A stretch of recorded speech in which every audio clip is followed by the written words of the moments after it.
Hello everyone, this is Dr. Asif Khan and today we will discuss another important division of kingdom fungi, that is basidiomycetes.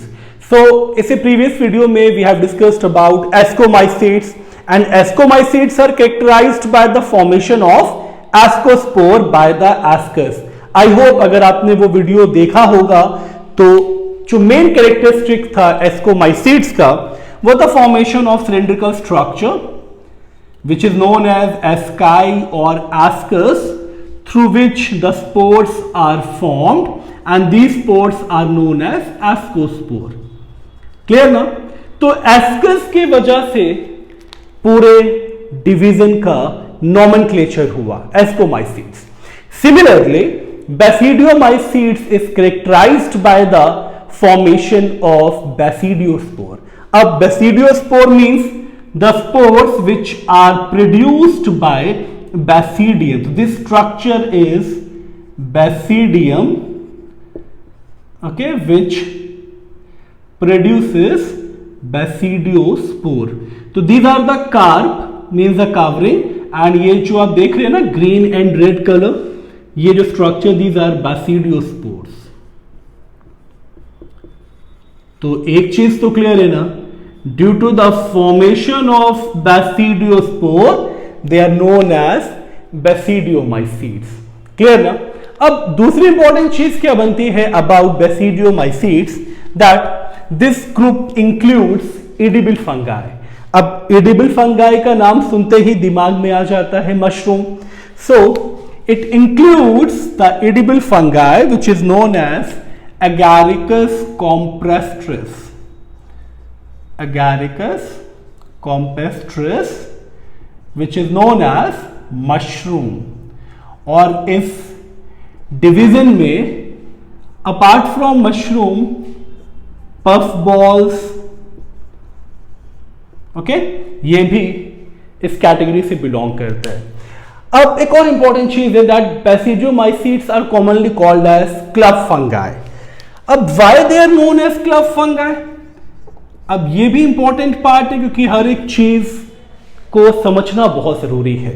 तो club means a small sac like structure, a small mass, and that small mass mainly is basidiocarp. जो आप देख रहे हैं ना, a sac like structure in which the spore is formed. So this sac like structure is known as club shaped body. That's why they are known as club fungi. ये भी चीज आपको समझ में आ गई ना? Club fungi means this club shaped body in which the spores are formed. तो अब इस club shaped body को mainly basidiocarp कहा जाता है which liberates basidiospore. So बहुत कुछ पढ़ना है इस डिवीजन में. आज हम लोग इसकी लाइफ साइकिल भी कवर करने वाले हैं, तो वीडियो को एंड तक जरूर देखें ताकि कोई भी कॉन्सेप्ट आपसे मिस ना हो. तो क्लब फंगाई का भी कॉन्सेप्ट क्लियर. अब एक और इंपॉर्टेंट चीज, मेनली इसका मोड ऑफ न्यूट्रिशन. तो मोड ऑफ न्यूट्रिशन तो ये बहुत सिंपल है क्योंकि they are mainly saprotrophic, okay, and few are parasitic. Parasitic भी है and rarely they are symbionts. Symbiont याद है ना, relationship in which both the species get benefited from each other. So this is mainly the mode of nutrition, saprotrophic, and then जो few species है they possess parasitic mode of nutrition.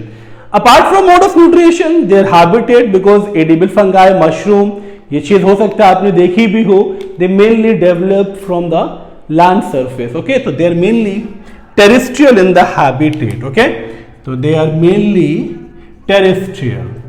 अब एक और important चीज, क्योंकि इससे पहले जब हम लोग एस्कोमाइसीट्स पढ़ रहे थे तो एक चीज आपने उसमें पढ़ा था ना एस्कोमाइसीट्स में. जिन लोगों ने नहीं भी पढ़ा तो लिंक डिस्क्रिप्शन बॉक्स में अवेलेबल है. तो एस्कोमाइसीट्स में यीस्ट भी बिलोंग करता है and yeast is a unicellular fungi and that's why जो सिंपलेस्ट ऑर्गेनिज्म है from the entire kingdom fungi that belongs to ascomycetes. तो सिर्फ यीस्ट जो है वो नॉन माइसीलियल है, अदरवाइज बाकी जितने भी फंगस आप स्टडी करते हो, चाहे वो जाइगोमाइसीट्स हो, चाहे ड्यूट्रोमाइसीट्स हो, चाहे बेसिडियोमाइसीट्स हो, ये भी ग्रुप माइसीलियल है। माइसीलियल का मतलब अगेन मैं रिपीट नहीं करूंगा क्योंकि मैं कई बार बता चुका हूं, बट स्टिल एक चीज आपको याद रखनी है, mycelium means which is a interwoven mass formed by Haifa. और हाइफा का नाम जब भी दिमाग में आता है तो एक filamental structure which is multi nucleated. Clear ना? तो this is the hypha structure और इस हाइफा का मास माइसीलियम बनता है। ठीक है, तो this is hypha and the mass of hypha is known as mycelium. तो बेसिडियोमाइसीट्स भी माइसीलियल है। Okay, mycelial and septate. Septate means कि जब ये ग्रुप बना लेगा, माइसीलियम बना लेगा, तो दे कैन इजीली सेग्रीगेट और separate to live as their individual life. ये चीज क्लियर ना? अब इसका लाइफ साइकिल हम लोग स्टडी करने वाले हैं which is very important for basidiomycete and पूरा लाइफ साइकिल आपको बहुत इजीली समझ में आने वाला है with the help of diagram. Okay, so their life cycle includes 3 important stages, that is primary mycelium, secondary mycelium and tertiary mycelium. So life cycle of basidiomycetes includes 3 important stages, in which the first one is primary mycelium, the second one is secondary mycelium and the third one is tertiary mycelium. Okay,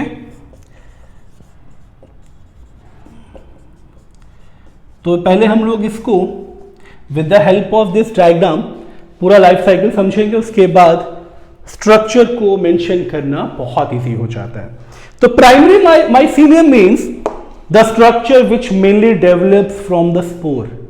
it means कि when the basidium liberates basidiospore, तो ये spore germinate होगा और germinate होने के बाद जब ये एक हाइफा का स्ट्रक्चर अज्यूम कर लेगा, तब इस स्ट्रक्चर को हम बोलते हैं प्राइमरी माइसीलियम। बात समझ में आ रही है? मैं स्टार्ट कहां से कर रहा हूं इस पूरे लाइफ साइकिल को? मैं लाइफ साइकिल को स्टार्ट कर रहा हूं फ्रॉम द स्पोर।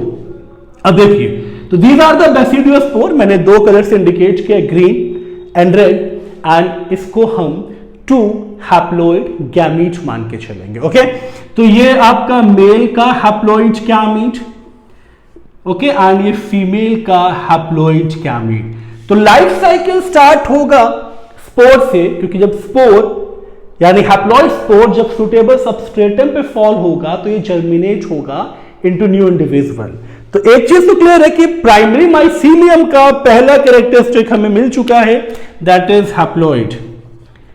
नंबर 2, अब ये भी चीज बहुत इंपॉर्टेंट है, हैप्लॉइड्स के साथ अब देखिए दोनों सेल के अंदर ये जो ग्रीन एंड रेड से मैंने इंडिकेट किया है, इसे हम न्यूक्लियस मान लेते हैं। तो एक चीज तो क्लियर है ना, दैट इट कंसिस्ट ऑफ मोनोकैरियन और सिंगल न्यूक्लियस। देखिए दोनों स्पोर में एक एक न्यूक्लियस है, तो ये भी अंडरस्टूड है। सेकेंड कैरेक्टरिस्टिक में they are monokaryotic, clear. And when they fall on suitable substratum, तो when they fall on suitable substratum, they germinate. तो ये germinate हो जाएगा तो क्या बनेगा? Suitable substratum means the nutrient medium जिस पे ये fall हो। तो when they fall on suitable substratum, they germinate. अब जैसे germinate होगा तो they germinate to hypha। तो एक filamentous multi nucleated structure, not multi nucleated, sorry, multi cellular structure बनेगा। It's a multi cellular structure.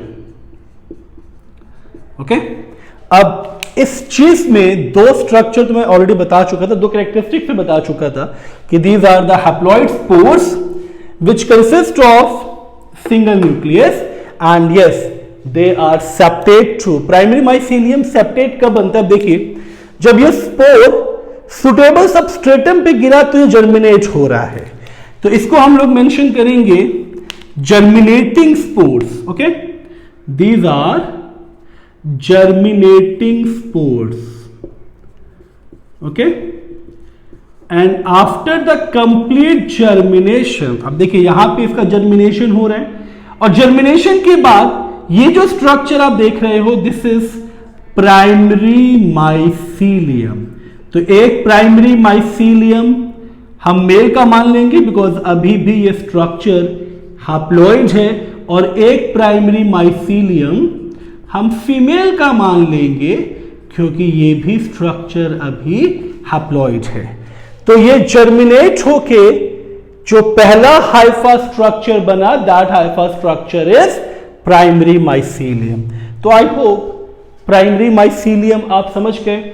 Life cycle हम लोगों ने स्टार्ट किया स्पोर से, तो ये चीज आपको याद रखना, spore is haploid and when the haploid spore germinates to develop into a hypha, तो ये अंडरस्टूड है प्लॉइडी लेवल चेंज नहीं होगा, वो हैप्लॉइड ही रहेगा, और हैप्लॉइड होने के बाद जो फिलामेंटस स्ट्रक्चर बनेगा that filamentous structure is primary mycelium.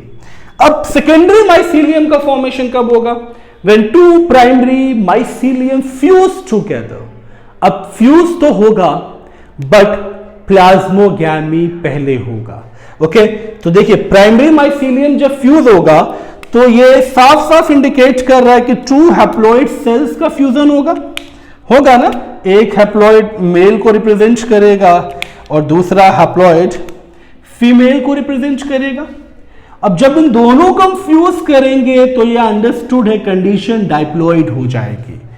यानी सेकेंडरी माइसीलियम का पहला कैरेक्टरिस्टिक तो क्लियर ना कि primary mycelium is haploid but secondary mycelium, देखिए यहां पे ये दोनों माइसीलियम फ्यूज हो रहा है और दोनों फ्यूज होके यहां ये स्ट्रक्चर डाइप्लॉइड हो रहा है।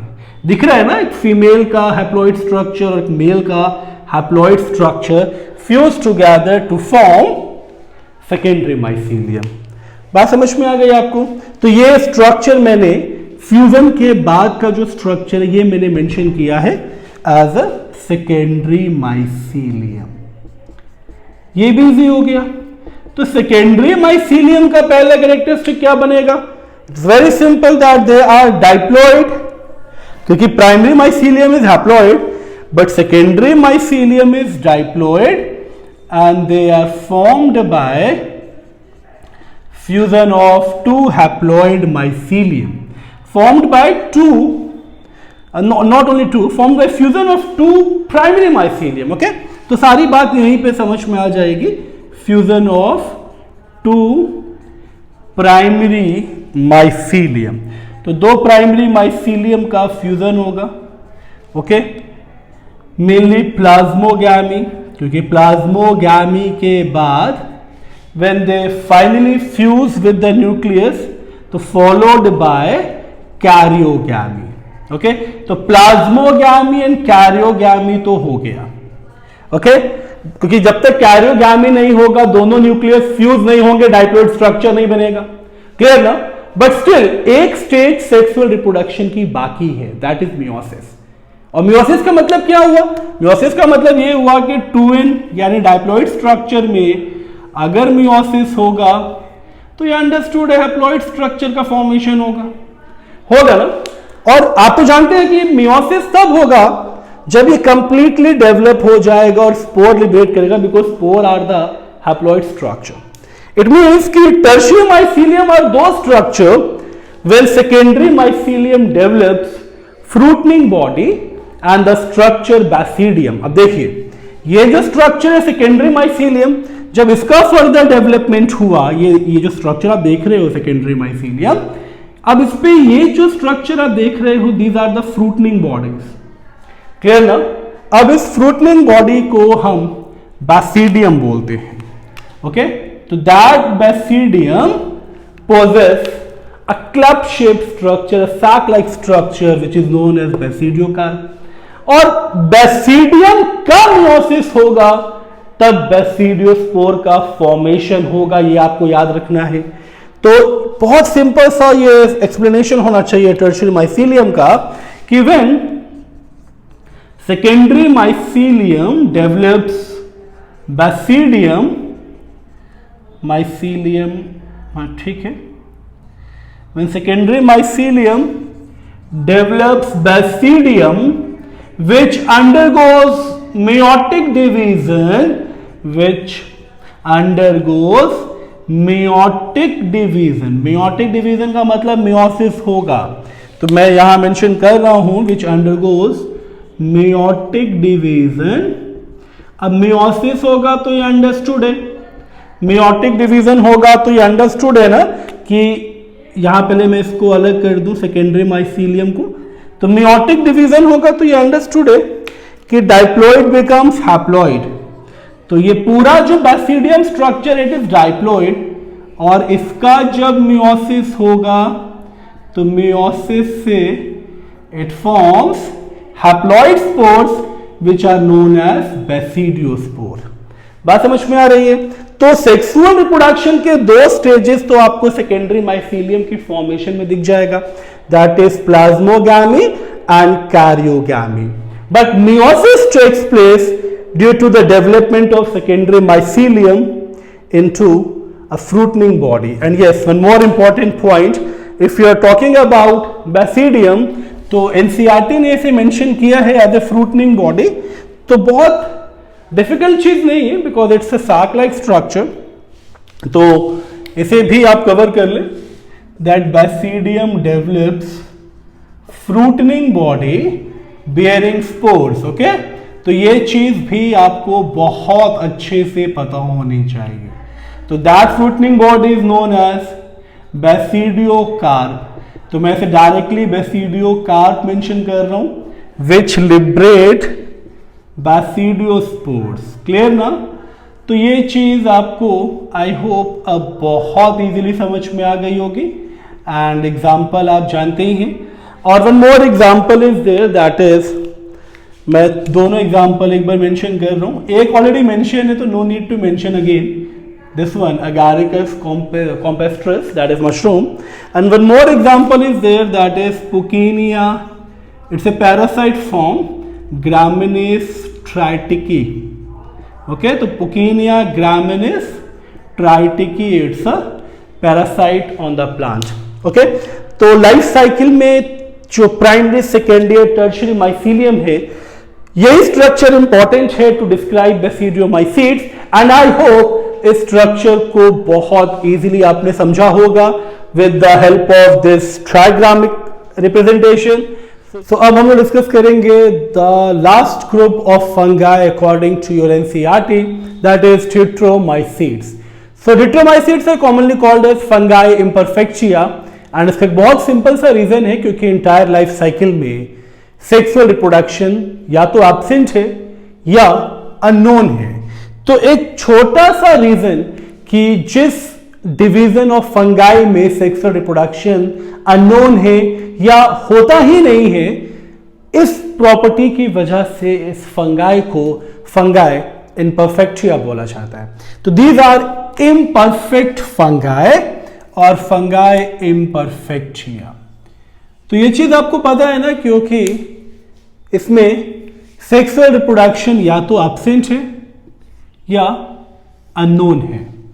तो ये चीज तो क्लियर हो गई कि इसका रिप्रोडक्शन होगा by asexual mode, and two important mode by the asexual reproduction, these are the formation of chlamydospores and conidia. And I hope chlamydospore आपको बहुत अच्छे से याद होगा क्योंकि ये मैं अपने इंट्रोडक्शन वीडियो में शो कर चुका हूं, एक्सप्लेन कर चुका हूं। जिन लोगों ने वीडियो नहीं देखा है उनके लिए लिंक डिस्क्रिप्शन बॉक्स में अवेलेबल है। सो क्लेमाइडोस्पोर्स को मेनली डॉर्मेंट स्पोर बोला जाता है। डॉर्मेंट स्पोर का मतलब रेस्टिंग स्पोर, और जब तक सुटेबल सबस्ट्रेटम नहीं मिलेगा ये डॉर्मेंट पड़ा रहता है। जैसे सुटेबल सबस्ट्रेटम या फेवरेबल कंडीशंस आती है ये जर्मिनेट होके न्यू इंडिविजुअल में डेवलप हो जाएगा। Number 2, conidia. कोनिडिया मींस दो spores which are produced exogenously. तो ये जो आप स्पोर्स देख रहे हैं, these are the conidia means exogenous spore, and जिस स्ट्रक्चर से ये कोनिडिया प्रोड्यूस्ड होता है, ओके, इस स्ट्रक्चर्स को, इस स्टॉक को हम बोलते हैं कोनिडियोफोर्स। तो conidiophores liberates conidia which are non motile spore. ये भी आपको याद रखना है, ये भी नॉन मोटाइल स्पोर है। क्लेमाइडोस्पोर्स भी नॉन मोटाइल है, और इन दोनों में एक चीज कॉमन क्या है कि अगर स्पोर्स नॉन मोटाइल है तो ये डिस्पर्स्ड होगा बाय विंड। क्लियर ना? तो ए सेक्सुअल रिप्रोडक्शन हो सकता है, सेक्सुअल रिप्रोडक्शन होगा नहीं, that's why they are known as fungi imperfecti और इम्परफेक्ट फंगाई। अब इस प्रॉपर्टी की वजह से डिट्रोमाइसीट्स के इस क्लास को, यानी ये जो डिट्रोमाइसीट्स है मेनली, मतलब डिट्रोमाइसीट्स के मेंबर को आर्टिफिशियल फंगस भी बोला जाता है, बिकॉज सेक्सुअल रिप्रोडक्शन नोटिस्ड नहीं हुआ है। अब इसके दो इंपॉर्टेंट कैरेक्टरिस्टिक्स और हैं। माइसीलियम सेप्टेट है, क्योंकि इसमें भी जो हाइफा प्रोड्यूस्ड होगा वो हाइफा ब्रांच्ड होगा एंड मल्टी न्यूक्लिएट होगा। तो मल्टी न्यूक्लिएटेड हाइफा एंड ये ब्रांच्ड हाइफा है। क्लियर ना? तो माइसीलियम इसका सेप्टेट है, जो कि सेपरेट हो सकता है from the entire mass of interwoven filament formed by hyphae and hypha इसका branched है। So इस क्लास में इतने ही कैरेक्टरिस्टिक्स आपके लिए सफिशिएंट है एंड आई होप ये जो कंप्लीट सेशन रहा है फंगाई, इम्परफेक्टिया, डिट्रोमाइसेट्स एज वेल एज जो इससे प्रीवियस क्लास हम लोगों ने पढ़ा है दैट इज बेसिडियोमाइसेट्स, ये आपको बहुत इजीली समझ आया हो। सो जो लोग नए हैं वो चैनल को प्लीज सब्सक्राइब कर दें और अपने बेल आइकन को भी प्रेस कर दें ताकि आपको न्यू वीडियोस की नोटिफिकेशन मिलती रहे। और अगर आपको वीडियो पसंद आया है तो लाइक बटन प्रेस करें।